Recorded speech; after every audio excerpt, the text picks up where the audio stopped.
Hey folks, this is Eric Walls, field agronomist with SunAg. This week we're going to look at some yellow and green soybeans in the same field. Take a look at if it's herbicide, if it's nutrients, compaction. Got a few theories on what might be taking place.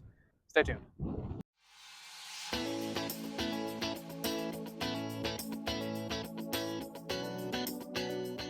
We're looking at a high residue situation in no-till soybeans. This is on a headland, so that's kind of typical to have a little extra residue before you get into the main rows. But as I dig in here, where the stands look thin, you can see that a lot of the residue's been pinched into the seed trench, and that residue acts like a wick to the moisture. So any of the residue you have in the soil that's sticking out is going to continually allow that moisture to wick out and dry that seed bed out. But planting depth looks like maybe an inch or so right here. You can see a plant that didn't make it, probably because it didn't have enough moisture. It did fire off, but the residue ties up a lot of the nutrients, nitrogen, phosphorus. It'll tie those up. And just want to take a look at the roots here to see in these areas where the beans have some chlorosis and necrotic spots on them. Want to see if the roots are really shallow and maybe taking up more herbicide than what they should. So we sent these samples tissue test off earlier in the week on Monday. So they're less than 12 inches. So we're taking everything that's above ground, sending that off. Took probably 25 samples in this area to send it off. I got the results back this morning. The only thing that was deficient was copper. Everything else was satisfactory or above average. So using the soil penetrometer, there was quite a bit of difference between that row and the rows to the west, to my right. So we're in and you can see cleat marks from either the sprayer or the tractor had gone through here. So that doesn't help. I mean, you got an area of compaction that roots are not able to go through as fast, which allows the beans to sit in that herbicide a little bit longer, those residual herbicides longer. So on the left, we got beans that are obviously set back quite a bit. You can still see the cotyledon. It's got quite a bit of necrotic damage on it. I don't see any presence of the unifoliates. They were right there. We have two trifoliates, believe it or not. They're very small, but they are there. So this is a V2 plant. A lackluster root system.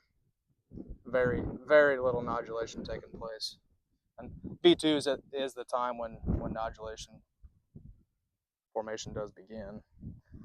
So this was 25 feet away. So we got the unifoliates at the bottom, V1, V2, V3. I see some leaf margin touches. We'll still call this one a V3 plant. So there's a growth stage difference, tremendous difference in nodulation between the two plants, and overall plant health. So I'm going to lean towards there's a herbicide issue here. So this small strip here, I'm going to say is excess chemical, either last year's or this year, but it's present. It's holding these beans back. They're not dead, but they're definitely set back. So we've also looked at too much residue, and we've looked at too much compaction, what that can do. Out here, there was no compaction. This area, you could drop the penetrometer or the spade right in, no issues. So that's why I would lean towards the herbicide. It's also blocky, so it's typically man-made when you can see streaks. If it's natural, like nutrient deficiency or caused by water, the shape's going to be more irregular. All right, so we got a plant dug out at this field, one of the furthest along fields in the area. We staged it earlier. It's at V8. We see rolling in the corn, so we're going to take a look at the root system, see what's going on below ground. You can see a tillage, a break in the soil where there's tillage compaction taking place here. So it's about 2.75, 2.5 to 2.75 inches down. We've got a sharp break in the soil profile where the roots might be going at a 90. But you may be hearing things about rootless corn or floppy corn syndrome. Either way, we got issues with the root system below ground, not growing properly. Some say it was the middle May planting.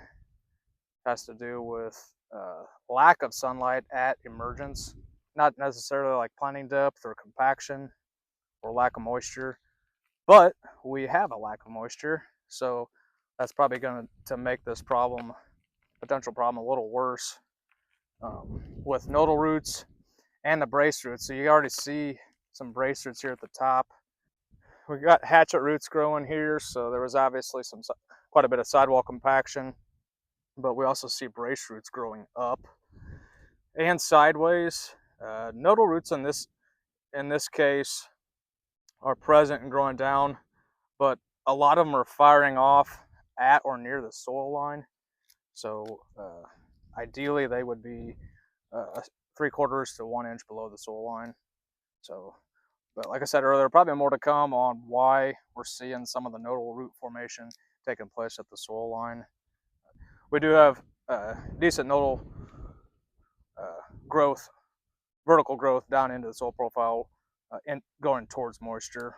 It's 88 degrees, so we're already seeing the plants roll up. This morning when I came by this field at 80 degrees, it was already rolling up. So not good. So we're low humidity. We're partly cloudy, but we're definitely warm. So if we're comfortable out in the weather, it's likely uncomfortable for the plant. So low humidity allows for quicker evaporation of water. So that's not good for the plant necessarily, especially when we have a lack of soil moisture. So when we have high humidity, there's more moisture in the air, so that the leaves are happier, even if it is warmer. So it can get up to 90, 92 degrees, and you may not see that rolling of the leaves because the leaves are happy. There's enough moisture there to keep them happy. But dig down. I know corn's getting bigger. This is about the last few days. I'd probably bring my 4-wheeler or ATV out into this field to take a look at it. More of the May planted corn is still in like that V3 to V5 range. So get out and take a look at your fields. This is probably about one of the last weeks you're going to be able to do that. In the coming week, we're going to have about 160 GDUs. So we're going to gain at least two new leaves on corn plants. A plant at V8 like this one is in the coming week will get to V10, and after that the amount of GDUs needed is going to drop to 50. So we're really going to start taking off in the next 7 to 10 days on some of the earlier April planted corn in this area. All right, that wraps up this week's Fieldside Chats. Appreciate everyone watching. Appreciate all the phone calls and texts after this video is put out. I know this week with the weather it's been a little challenging since the crops are starting to transition from nutrients from the seed now to the soil. So appreciate all the phone calls and text. I'm able to get back to you and take a look at those fields as we have time. So hopefully we'll get the rain this weekend and a lot of these problems disappear. We'll see you again next time.